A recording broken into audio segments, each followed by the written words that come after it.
Boker Tov. So where should we begin today? Hold. The end. Maybe on page 2? Begin. On page 2. We don't. Wait, don't I'll do start is on check page- start on page 2. We don't start on page We 1. never start on page. Then I, So Boker Tov, my friends, Shabbat Shalom. Hello to my friends on the computer as well. I am Shalom, and we're going to study some Torah today. And I'd like to start with a blessing for Torah study. So please say the blessing with me. Baruch atah Adonai Eloheinu melech haolam asher kidshana b'mitzvotav v'tzivanu la'asok b'divrei Torah. Praised are you, Lord God, creator of the universe. You commanded us to busy ourselves with learning your holy word. So just a note, the Greller family is celebrating their bat mitzvah for Liel today, hence the light purple kippot. And her mom actually, I think, helped to plan the 150th. I think she was working with the synagogue over the last year. So really lovely to be able to continue the celebrations, to keep it on a kind of, obviously every Shabbat is a celebration of God's creation, but here it is. We also get maybe a special one as well.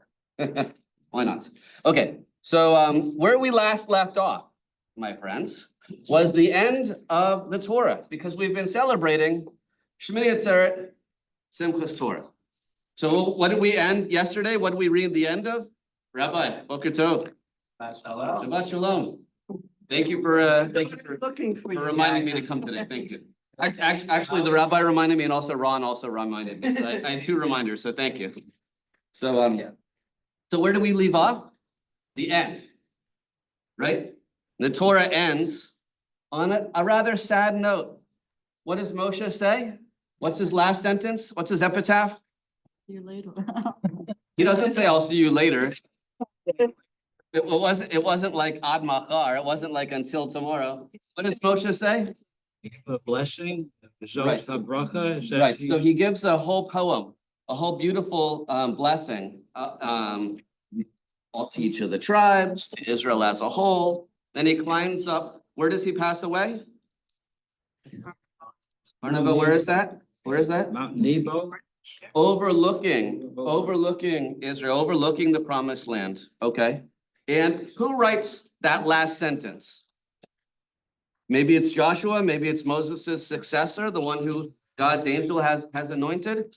Moses also anointed. Or maybe Moshe writes it himself in his own tears, and this is where Moses dies, right?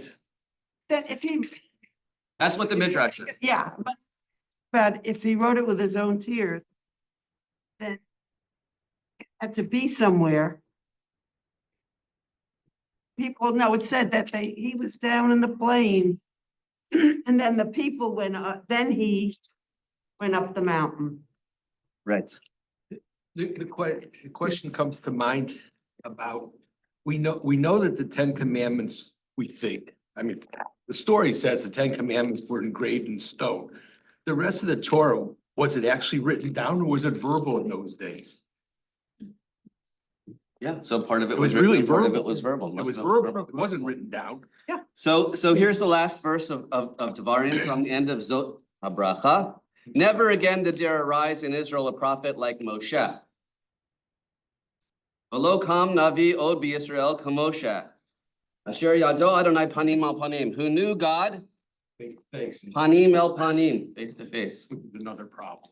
For the various signs and portents that the Lord sent him to display in the land of Egypt against Pharaoh and all of his courtiers and all of his whole country, and for all the great might and awesome power that Moses displayed before all of Israel. Ulechol hayad hachazaka, ulechol hamorah hagadol, that Moses was God's emissary of signs and wonders, of fear and plagues and teaching to not just to the Israelite people, but to the Egyptians. So here we have, this is the end of the book. This is the end of the this is the end of the beginning. This is how we know, what is this people doing? What is the mission of this people? Who is the leader of this people? It's no one else but God. And just to make sure that you're clear on this, we're going to continue to celebrate God. We're not even going to mark Moshe's grave. Is there a big shrine there? This is the grave of Moses? No, we're going to continue to focus that The flag- Moses was God's messenger. Shalom. Asher asa Moshe le'enei kol Yisrael. He did this for the vision of all of Israel. Yes. Why does it end there? Why doesn't it go forward to the tribes in Israel and what they went through? So the conquest of the land, so this is gonna be left for the next generation. So we have to write the next generation? So we're gonna leave it to Joshua to, That's a good question. Why does, Yeah, why does it end there? Why isn't- the other why thing, isn't the the rest book of of it Joshua part comes, of the they Torah? stay more or less in the same area. Yeah. I mean, that's all I can think of. They're already in Israel, Palestine, whatever the land is, Canaan. so what is the Torah doing here? Is it a history lesson? Or is it more than that? It's an origin story. It is exactly an origin, because we need to know where we came from. So to know that, It's we're gonna mythology. turn all the way back Jewish mythology. to page 2, all the way to the beginning.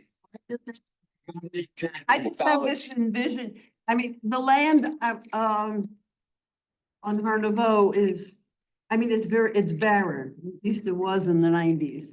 And Oh, no. just have the, Yeah. me, It still is. It's the edge of the wilderness. And then right across from there is Jericho, is an eye top of it, we had a You- big tour there. on top of in Jordan. Oh, Wow. and, Yeah, but it may not be the same one. yes and no, it is, because it's a mount in the middle of Moab. So what we're gonna do here is But- we're gonna start, I'd like to start I think with they're gonna Sheila's find the- description of where the Torah ends. And then I'd like to go around and I'd like to say, what kind of teaching is this? What kind of morasha, what kind of inheritance is this that we have? What is the central question that the Torah is seeking to answer? And then we're gonna see if we can find some of those, some hints to that in the end and in the beginning. Okay, so Sheila, think what was they it also like on have- top of Har Nouveau? Rabbi Nelson has. It was, all you did is you saw over the Jordan, you saw over the Jordan River. So a top was speed, cloudy. it's a lookout. It's a look at, it wasn't very, very high. And it wasn't very, very big. I mean, we were 120 people and then there were 2 other groups. Interestingly enough, there's a group of gay people because they had their flag, and then they had another few people. I don't know how the others got there. Because we were sponsored by the Israel Tourist Bureau, so. What that, year you know, was this? 93, Okay. maybe? Beautiful. I Okay, don't know. so to answer my question, what's something that we're learning here? That the end is on, the end is underwhelming, the end wasn't on the top of this giant peak, it was a little hill. It was in one land, and once we passed over in answer to Harvey, once we passed over, that's already, I guess that's the other book. The sequel. That was a sequel. Okay, so It's an interesting. so should we go around, we'll say our name, I'd also like the people on the screen to introduce themselves. We're gonna start with the people here in real life, yes. Michael Lowenstein. So what's the message, Michael? What is the Morasha? Yerusha. I have to, Okay, Michael, we're gonna come back to you. Ron? I don't know. Okay, Ron's gonna think on it too. We're all gonna think on it, I'm otherwise. thinking we on won't it. get Okay, it. I actually like a concept that is said about Moses and the fact that he was such a great leader and he spoke to God face to face. There is a expression in Hebrew that says, Moshe, ad Moshe, lo kam Moshe, from Moses until Moses, they're talking about Rambam. 2 different Moses. Mhm. There was no such huge, great leader or person as Moshe. Tremendous Moshe ad Moshe, I please. think this speaks to me to the temporary nature of life and looking forward in terms of what is it we would like to pass on to future generations. It's all a temporary show. Leaders come and go. They may be loud when they show up. So Elliot, you say certain this sales is approach, God's they will introduction. end. So this is God's introduction of God's self. Is that what you're saying? I think it brings to focus the temporary nature of life. that no matter how strong, how powerful, how many degrees a person has, it'll all end because there'll be newcomers coming around. Mhm. We have to accept the fact that it's all a temporary show Okay. and the time is Okay. critical. So we And have to, What do we want to create during our opportunities to make this a better world during this temporary show? beautiful. Right, not even Moses lived forever. Exactly. How long did Moshe live? 120. One, So the tradition says, Mea ve'esrim. So but I think that this time frame though is also talking about, how like, there's a cycle to the Uh-huh. whole system. So as soon as we end, we begin. Correct. 100%. And so that I think is what this whole, it's Will- both things. Will we ever come to the end of Torah? Will this class ever get the answer? Or is, Class keeps going forever. I don't know. or is the mission, the study? Is it the process and not the final product? So they say to everything, there is an end. You sound like Ecclesiastes. Where have I heard this before? Yes. To everything, there's a season under heaven? 100%. yeah. So they say even the sun has a lifespan in the billions of years, even the sun. The thing is that How old is the sun? billions of years, I don't know. 14 billion years. Right, okay, please. 5,785 years.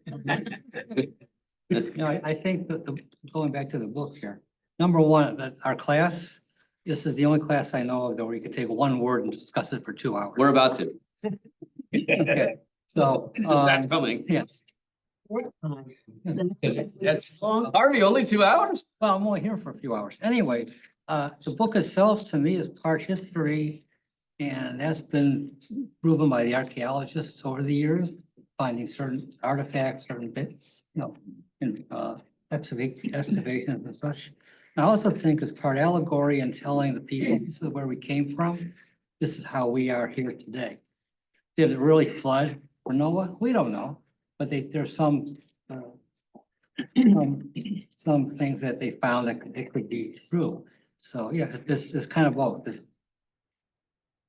Yeah, it seems like every year there's another search mission to find Noah's Ark, you know? Yeah, they keep looking for that. They haven't found it yet. They- Yeah, yeah. you know, they can. But it makes, it sells commercials, so, you know. No, like, good programming too, by the way, but that's, no, to me, this, So Harvey says there's some historical remez, there's some hints, but it's primarily allegorical. yeah, This is the creation story of the Jewish people. yeah. Okay, or maybe all the nations of the world, yeah.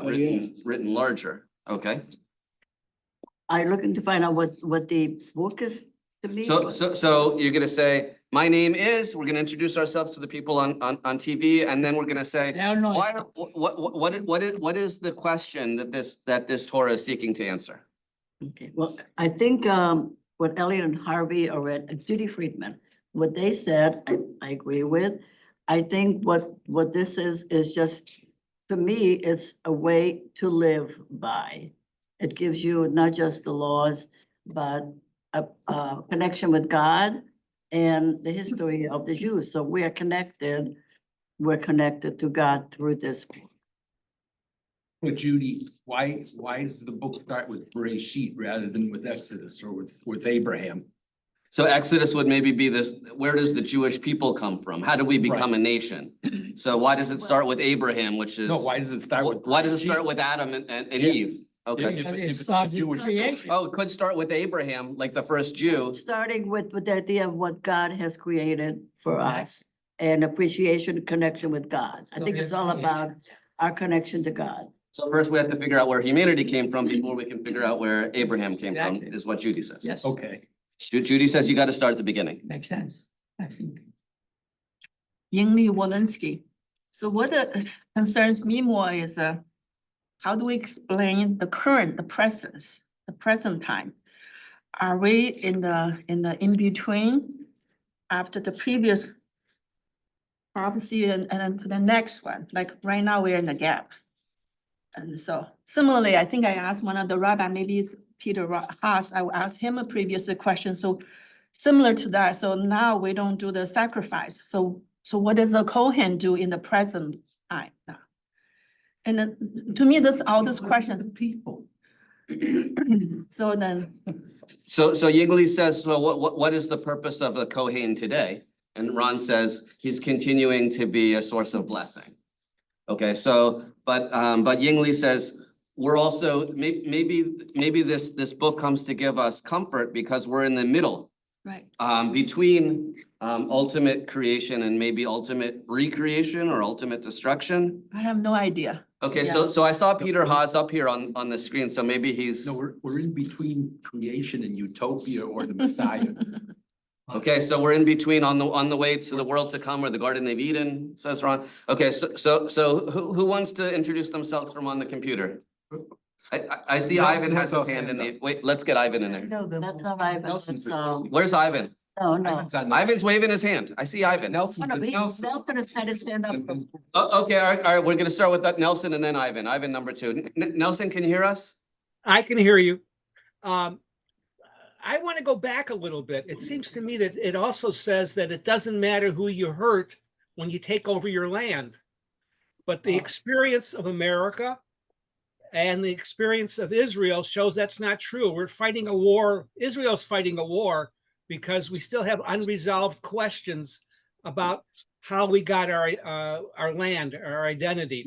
And is there any way to actually conquer a land without making enemies and prolonging whatever disaster you're trying to avoid? Okay, so Nelson is saying the Torah helps to give us a deed to the Holy Land. So No, it doesn't.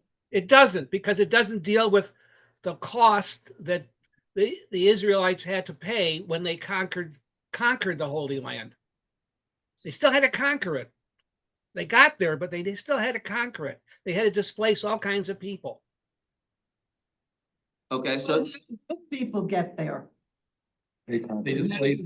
they conquered it first. They were also conquered. Person on those lands. Great question. I mean, if I mean, if you go into archaeology, like was it Harvey? He was mentioning that you can find prehistoric. You can find caves and arrowheads, and you can find Iron Age, and then you can from Stone Age. You can find to Bronze Age. I mean, you can see that we were not the first people, and neither were the Philistines or the Canaanites or the Idumeans or the, okay. Ivan, what is the message that this Torah is giving us? What is this legacy? What is this heritage? What's the question that is coming to teach us? The answer. Who are we? Who am I? Who are we? Why are we here? What is our purpose? Why are we here? What is our mission? What is our purpose in life? And I think Judy touched on it, that, it's how do we behave? It's about ethics. How do we behave? And also, it's very ironic here that in our first Parsha, Bereshit, God says to Adam, by the sweat of your brow, you will eat your food until you return to the ground, since from it you were taken, for dust you are, and to dust you will return. This, in the first Parsha, to Adam, makes us aware, made Adam aware. I'm mortal. I'm not. This is what Elliot is saying. This what also. Elliot said. Right. And here we see Moses, who again, the greatest of all of our prophets, the most humble of all men. Does he go up in a whirlwind to heaven? Does he live forever? No. No, he doesn't. We're all mortal, but the story continues. The covenant remains.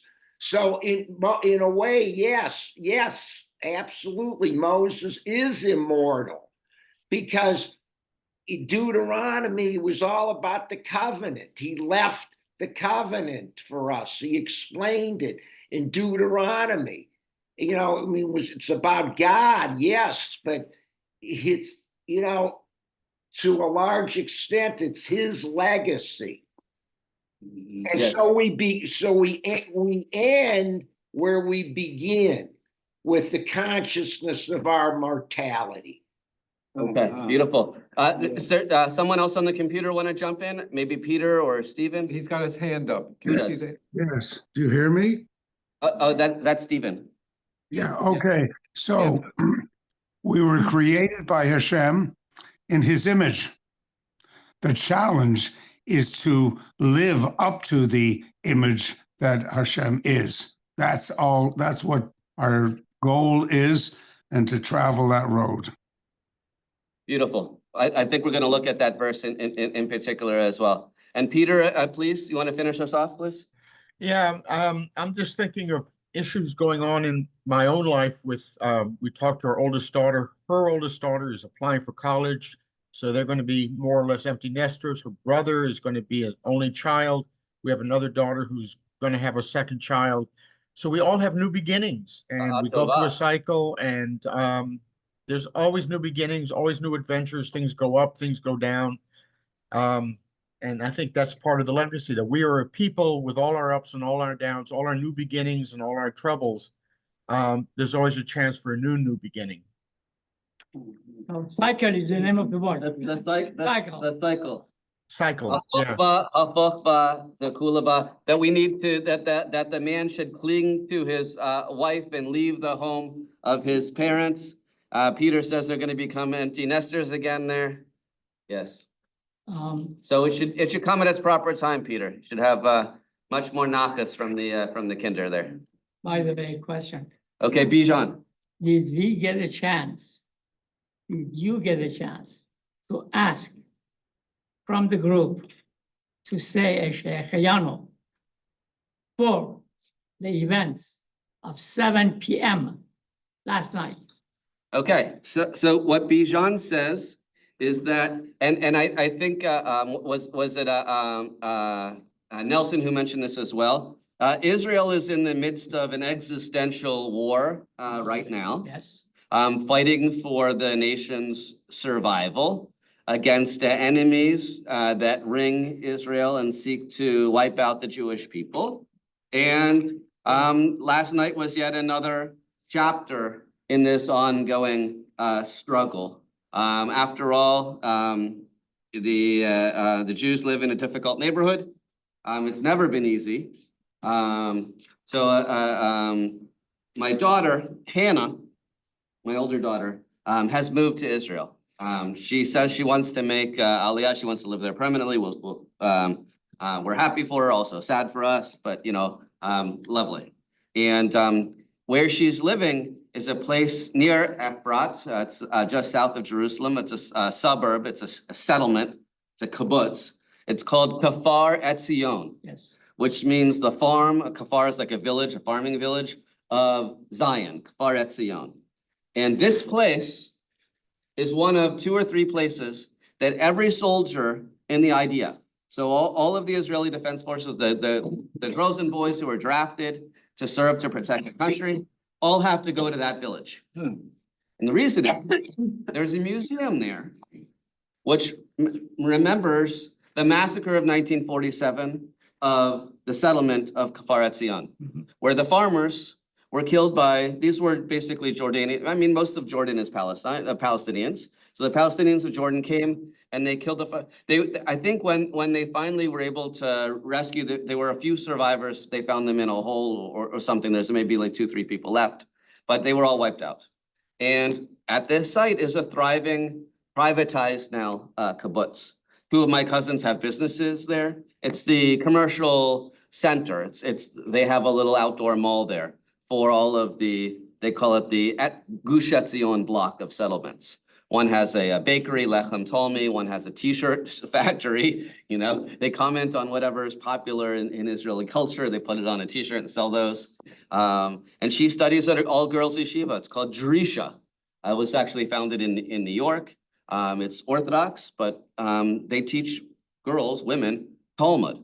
The majority of the students there are mothers, wives. They already have started their families, and the state of Israel actually pays them they get a stipend for learning Torah. Hannah is not an Israeli. She does not get a stipend. She works also as a janitor on the side, cleaning the bathrooms of this museum. So I was surprised to hear that, but that was news to me. I just learned that. Yeah, she's like, everybody pitches in. It's a small village. Everybody's got to do something. She's like, The bathrooms were always cleaned by Arabs, but they can't come to work anymore since the war started. So everybody's pitching in, the fields have to get farmed. You know, everybody has to, you know, you gotta feed the cows. So anyway, so that's her new beginning. Maybe she's going back there with her boyfriend, and we'll see. We'll see what's going to be for our family. So thank you for bringing up the cycle of the families also. Appreciate Peter jumping in there for that. So we're going to look at this first family. Okay. Stephen, what is? Somebody else that has a hand up. No, you Stephen never put again. it I down. don't know if you didn't. Oh, take okay, it. okay. So I want to look at the first word. Okay, so we ended on a lamed, the last letter, and the first letter of the Torah is what? Bet.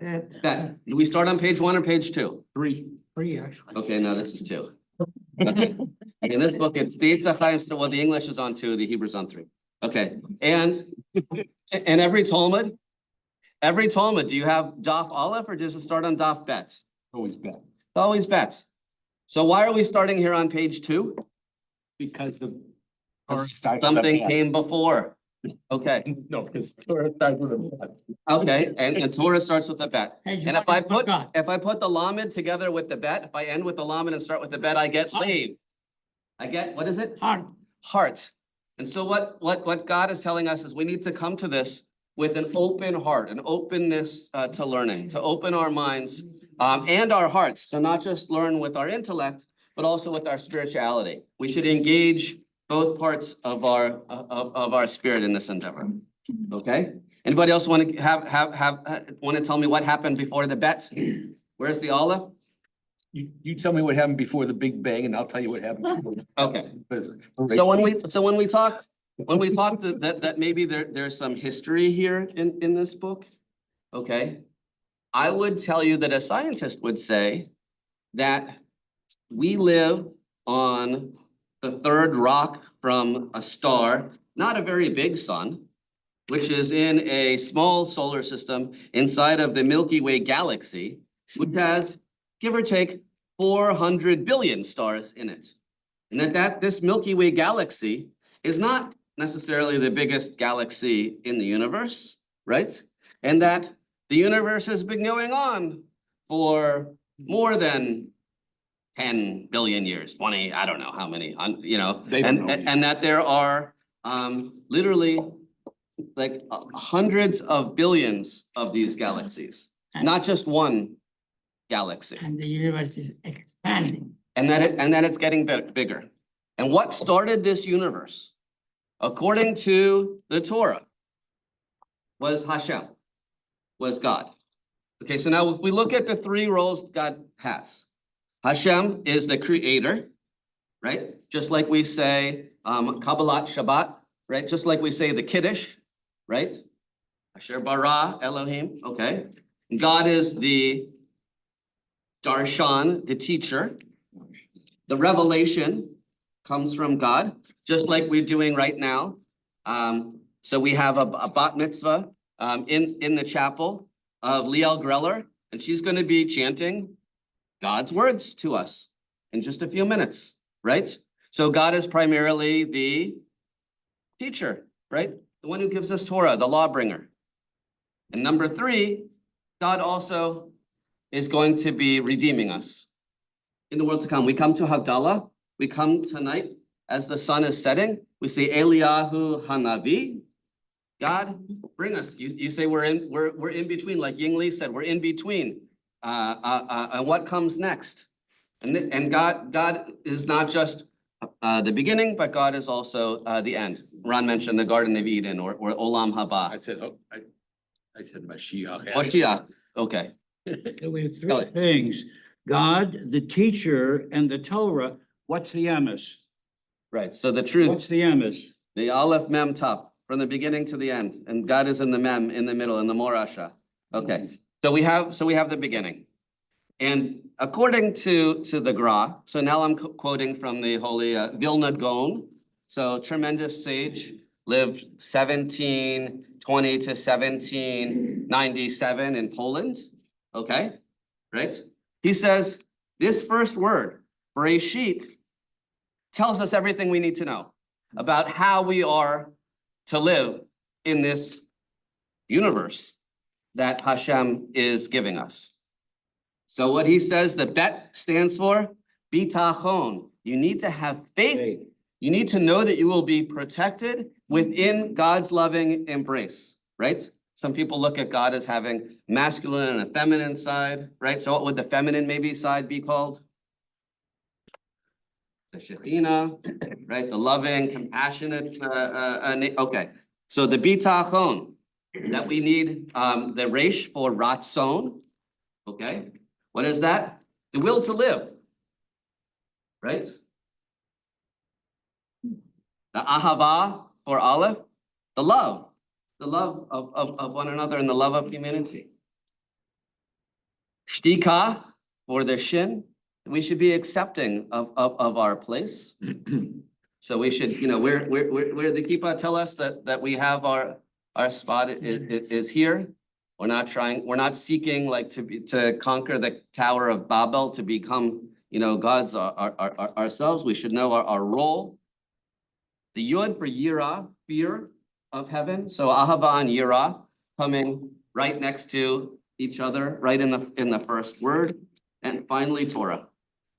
So we should continue to teach this to our children, not just to wear it in our tzitzis or to construct it, put it on the doors of our homes, but to walk in its ways, to act as I think Ivan was saying before, to act in a holy way, to be messengers of God's light.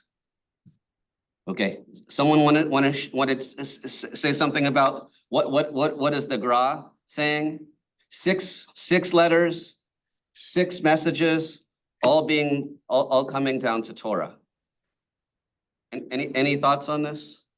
What would we do without Ratzon, without the will, or without the shtika, without the humility? What would we be ever able to create, or would we think our creation is the end?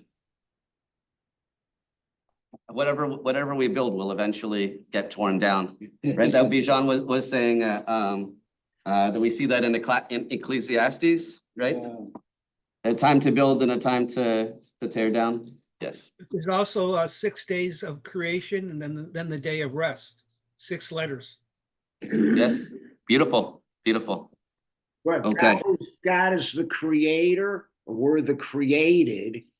God creates the world, the universe through the word. The word. In the beginning, there was the word, and what's the word?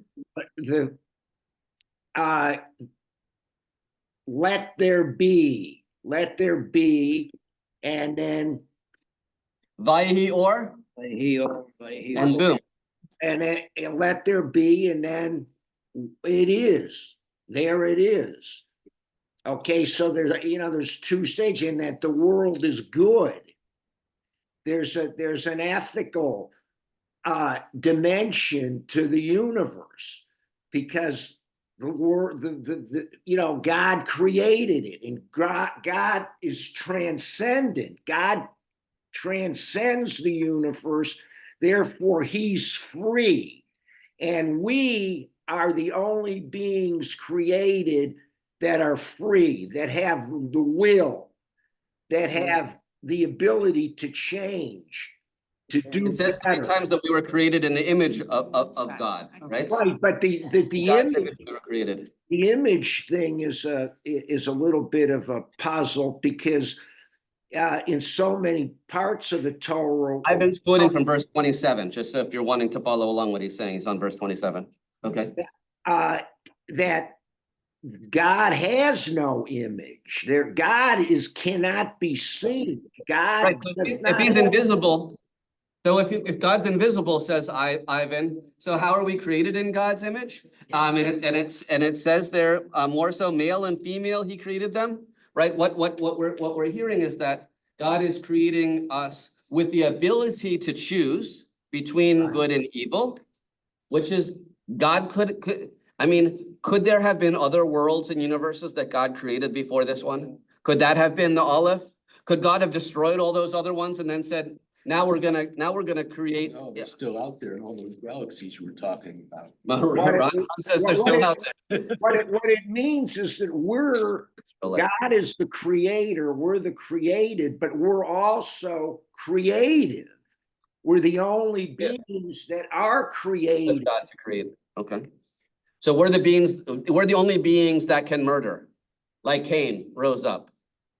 Okay. Exactly. There's right. God created two genders. Is that not problematic for what's going on today? The he, she, we, you, they, you have to change the pronoun reference. Is that not basic? Two genders, male and female. That's true. Even the Talmud. I knows think, that.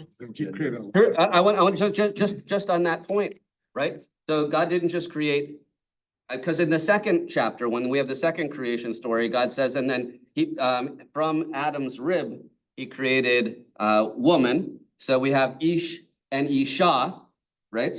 So maybe more about that. I'll share a drash that we typically say under the chuppah about man and woman. So my wife and I were married 26 and a half years ago by Rabbi Scott at Park. So at the time he was called the baby rabbi. And I guess now he's towards the end of his career. I'm not sure, but he's still teaching. And so he had this under the chuppah. So he said, if you only have the aleph and the shin, because in Ish and Isha, the aleph and the shin are in both Ish and Isha, right? Then you just have fire, because that makes Ish. Aleph and shin together make fire. But if you take in the yud and take in the hey, you get Ish, aleph, yud, shin, and Isha is, help me out here, aleph, shin, hey. You take the yud and the hey, you got Yah, which is God. yes. Right? And if you put God into your relationship, right, then instead of having fire, you have the ability to create.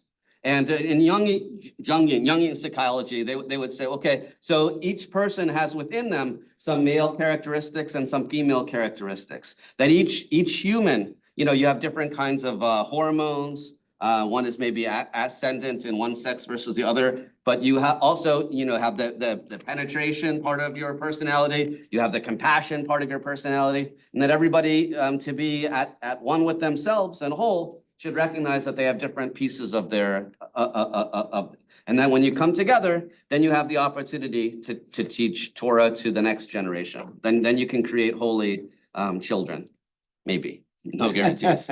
No, but that's the answer to your question about the yes, it says man and woman right here. Yes. I think that all these things here to me seems like talks about the concept in English that says the only constant in life and in the universe is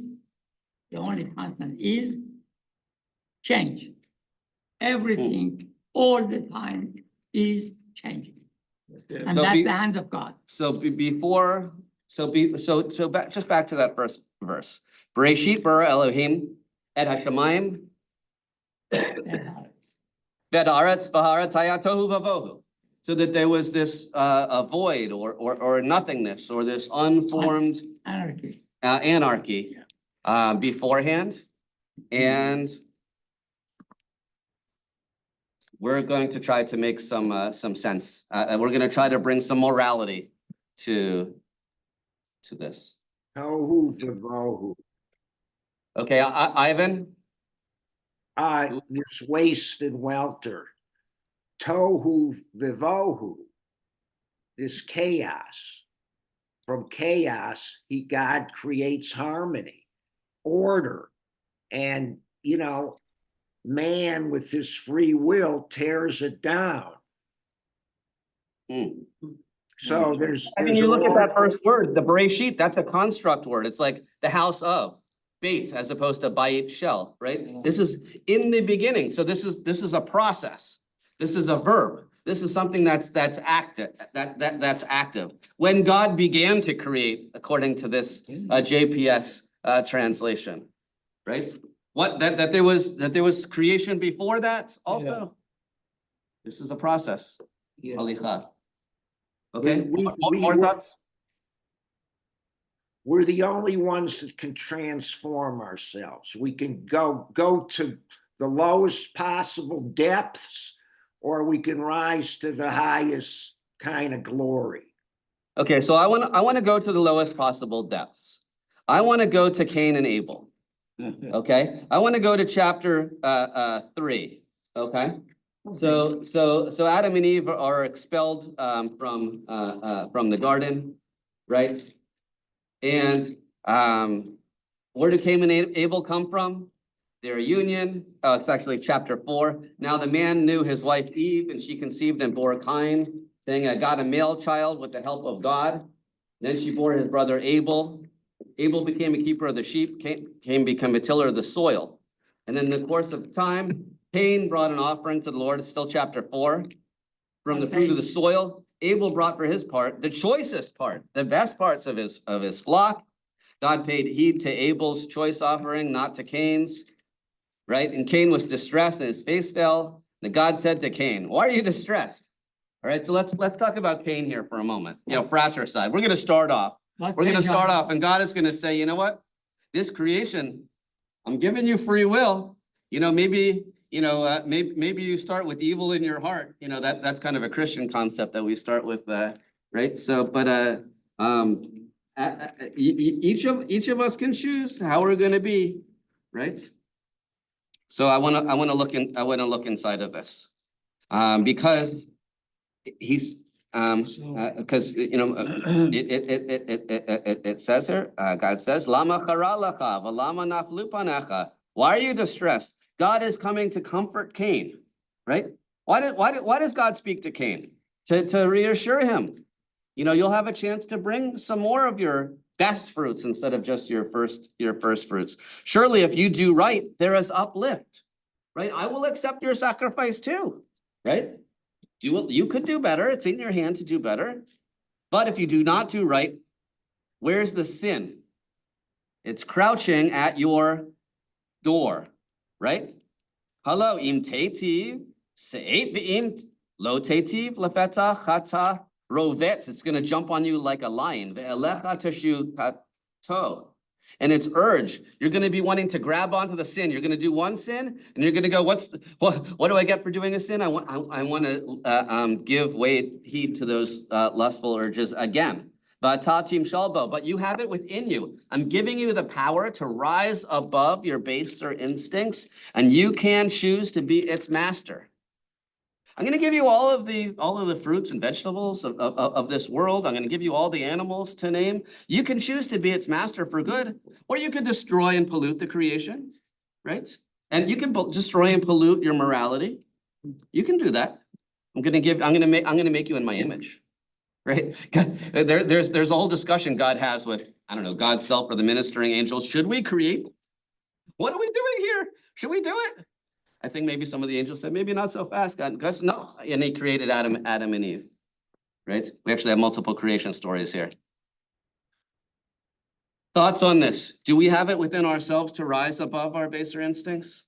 Why did God give us the inclination for evil? The current buzzword in psychology is mindful. Be mindful at every moment. The statistics are supposed to keep our mind on what is proper according to Torah and so forth. So I think this mindful business is just old wine in new bottles. It's existed for a long, long time. Sure. And people often respond reflexively. They don't think before they act. They don't think before they utter a word and the possible impact that it have on the listener. There are things that I would like to do that I know are wrong. How do I know they're wrong? As Judy says, it's in the Torah. That's how I know. Part of it may be a natural instinct.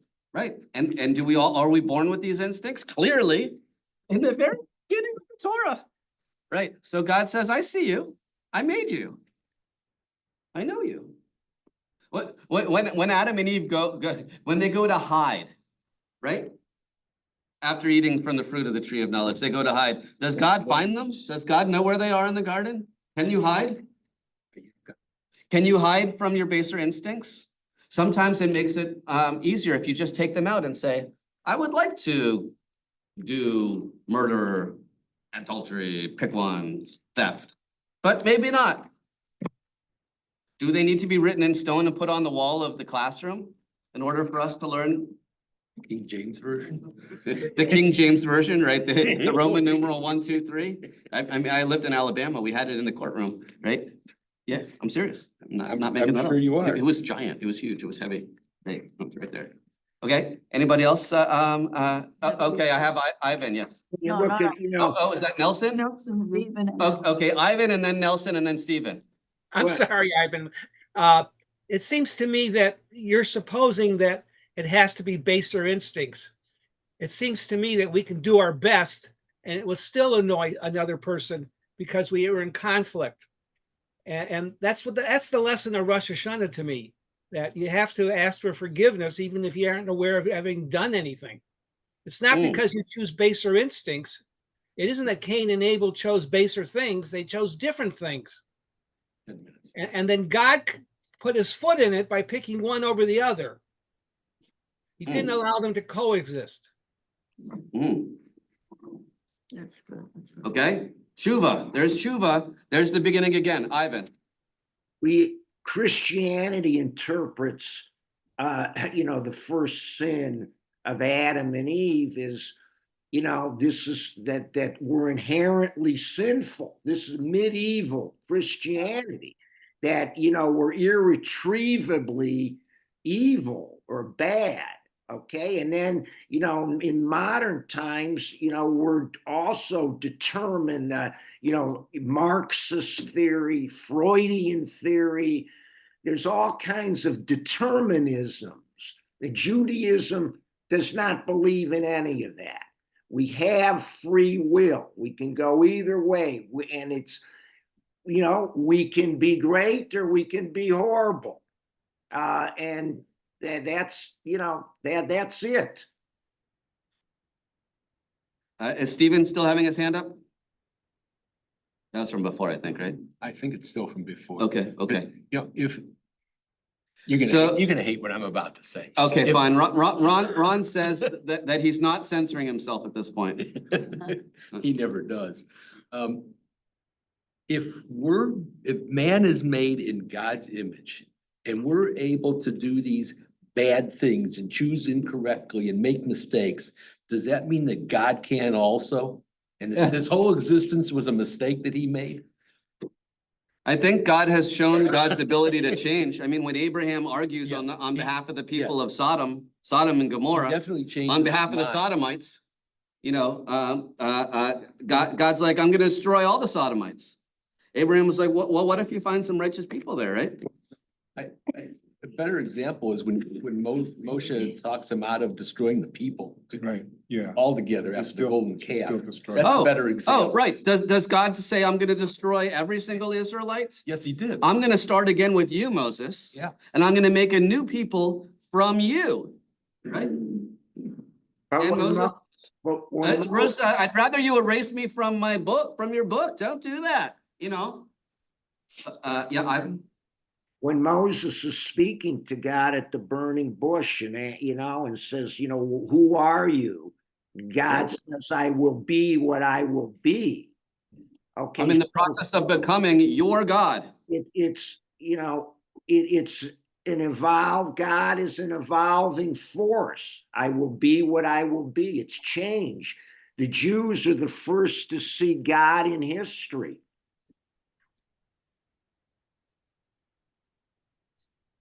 Judy. To follow up what Ron is saying, I think God does distinguish wrongly though, because if he separates Cain and Abel, what he accepts from them, he also destroys the Egyptians while you know letting the Hebrews go. Yeah, So he was being a bad parent to Cain. so he's also doing that. But I find it interesting that to me, he's like God is the first psychologist.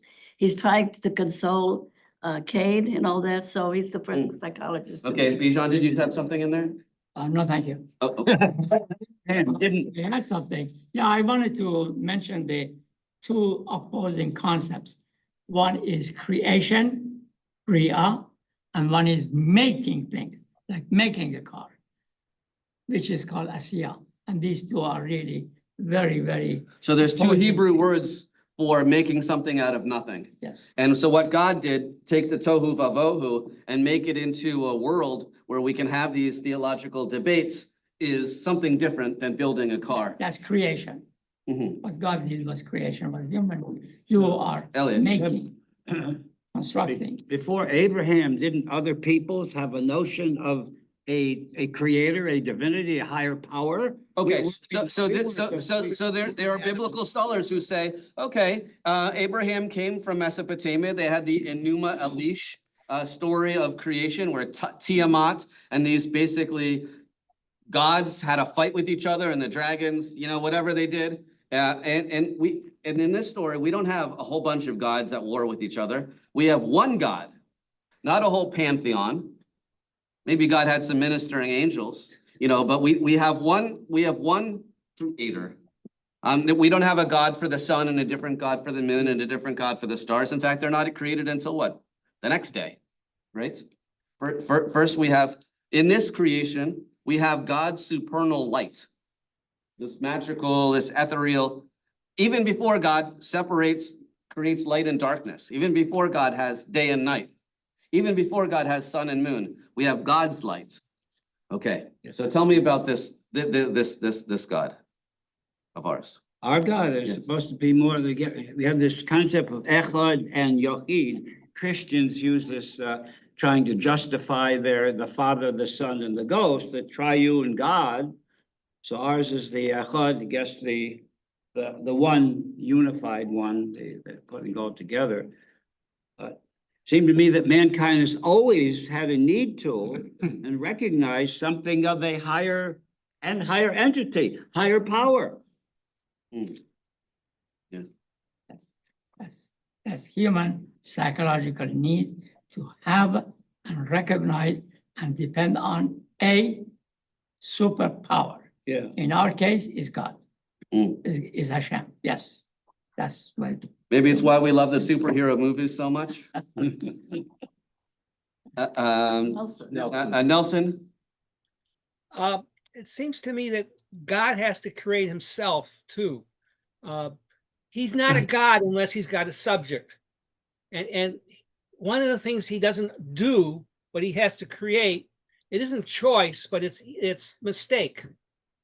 If he never makes a mistake, then he has to create mistakes to allow us to make mistakes. We have a different kind of free will than God has. And so it's much more complicated than we're still, I think, playing around with Christian concepts, even if we don't want to. We have to get out of that box. So what you're saying is God chooses God's self to not be infallible. Is that what you're saying? Because that's always one of my tenets is that God is perfect and everlasting. Yeah. That means that he has to create something that he isn't, which is. Well, that's like a mystical concept that God has to withdraw God's self in order to allow there to be the klipot of creation. Yeah, that's part of it. Tzimtzum. But Yeah, well- when God withdraws, he also limits himself, and limit is something that he has to create.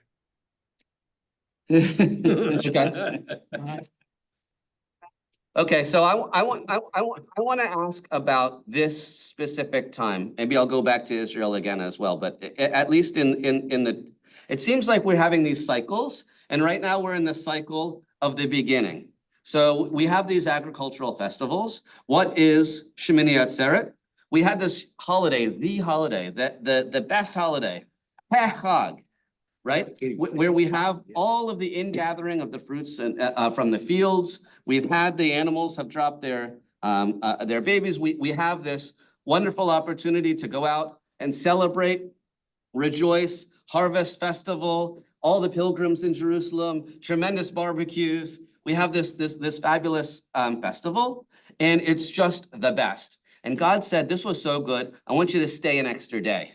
I want you to have an Atzeret. I want you to have a Shmini. I want you to have a whole nother festival. This is not the continuation of Sukkot, right? It's another festival. Now we also call it Simchas Torah. And we're going to also have the big, now in Israel, Shemini Atzeret is only one day. Yes. It's all put together. Shemini Atzeret and Simchas Torah, Yizkor, it's all on the same day. Here, outside of Israel, in America and the rest of the world, France. So we have it as a 2-day holiday. So we can separate the two apart a little bit. So in Israel right now, is it going to be the rainy season? Yes, we're going to start praying for rain, and God willing, if God gives us the blessings, right? We had the Simchat Pera Shoeva, pouring the water on the ground, shake the lulav and etrog, right? These 4 species, the Arba Minim, right? The willow, the myrtle, right? What else do we have? The the etrog, and the willow, the palm branch. These all take a lot of water. Whether they're from the north of Israel, the south of Israel, they all need lots of water to grow, right? And God, we need lots of water, right? We need lots of water for our families and for our people and for our crops. So we say, God, give us the blessings, the rains in their proper season, right? So that's where we are right now in the agricultural season in Israel, right? The pilgrims need some dry roads to get back to wherever their farms are, right? And in Israel, though, instead of having this tremendous festival, instead there was a time of sadness, right? It was more focused on like the Yizkor, more focused on the Atzeret, because we had an attack on October 7th, unlike anything we've seen since the Nazis decided to just wipe us off the face of the earth as an entire people. When they came and they destroyed village after village in Poland and left Judenrein and left it all gone. Right? Not a single person left, all burnt up, right? So now here we have this enemy, Sinwar, and then just this week, just in time for this is the birthday of his coming out party. He's killed running away. He's killed in some little the remnants of an apartment house in the south of Gaza, right? And he doesn't live to celebrate his big achievements. Yes, that was the mission of his life.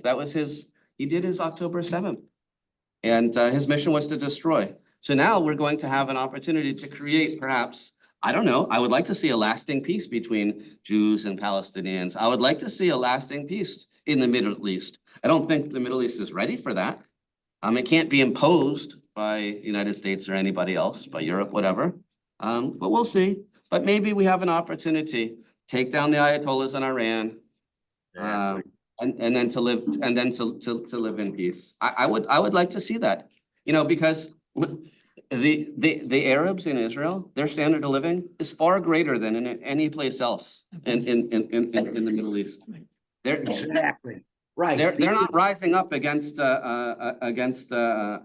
Israel. They like being part of Israel. Right. And the Iranians many of the Iranians hate the Ayatollahs, and the Lebanese hate the Hezbollah. The Lebanese They're hate Hezbollah Everlords, right? Thank you, Judy told me she was gonna have to leave early, so thank you. Not and the early. Persians can't stand the Ayatollahs. Right, so in all the Arab countries, there's no democracy, but you know what? That's their problem. Our problem is we just want to live and be left alone. We would like there to be this, 60,000, however many thousand Jews in the north of Israel, just to be able to go back to their farms, just be able to go back to their kibbutzim, go back to their factories, go back to their fields and orchards and vineyards, go back to their families, go back to school, go back to work, go back to life. So we have a history of exile and return. So my hope for this year is that we're going to have a year that we can finish this war, that there doesn't have to be all these new widows and orphans, and instead we'll have a year of peace. That it would be a sweet year. I want there to be rain, blessings from Hashem in its proper time, and I don't take the blessings for granted, and I don't take the Torah for granted. I don't take Adam and Eve for granted. So it should be a good year for us. So a year of more, what you were saying, the grandchildren are on their way, a year of growth, and a year of redemption, a year of maybe in my family, Aliyah, not sure yet. you know, and that sort of thing. Blessings, my friends. Thank you for coming to our Torah class. Thank you guys for continuing the class. How many years have we been doing